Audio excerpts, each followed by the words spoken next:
بسم الله الرحمن الرحيم. قرآن بركان horta dhamaantiin waa idin salaamay Soomaali weyn. Quraan burkaan wuxuu asna qaybtii labaad ka yahay quraan burkii aan ugu talagalay ragga Soomaaliyeed. Marka aan leeyahay ragga Soomaaliyeed ma aan wada xuma, ragga Soomaaliyeed ma wada xuma. Laakiin waxa la yiri badda waxa qurmiya. Maxay dhigi jireen Soomaalidu hal malay baa qurmiya. Marka waxa waaye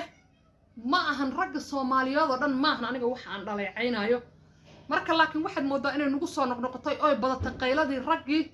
Soomaaliyeed ay badatay haday noqoto gabdhihii yaray la kufsanaayo haday noqoto dumarkii oo la dilaayo haday noqoto xaasaskii iyo maartay faamiladii way isku dhiban yihiin hooyadii carruurta la dalan baabinaysa dhibkii ayaa nagu batay ragga Soomaaliyeed marka ma ahan ragga Soomaaliyeed oo dhan anigu inaan leeyahay way xun yihiin ma aha quraan markaan marka qaybtii hore waa daawateen qaybtana waa qaybtii labaad ما شاء الله دقيس وعن داوش وعن والراقي صوها مهاليه ذو سيدته والراقي صوها مهاليه ذو سيده ربطا صغير صرير سهارا هدهات سيده شرته صغير صرير سهارا هدهات سيده شرته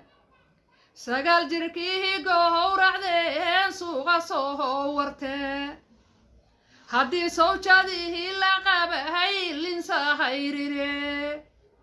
هدي صوتشاديه لقب هاي لنسا هيريري وواقي صقدوه تهدوه سلعته غيا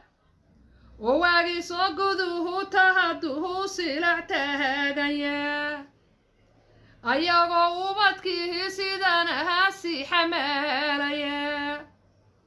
ayagoo ubadkii sidaan ahaasi xamaalaya samirka iyo ciilka miyaysa haynoo noqde samirka iyo ciilka miyaysa haynoo noqde rijaashow dumarka ma had rabbi uga baqdaan رجال شهود مركما هاد ربي وقبضا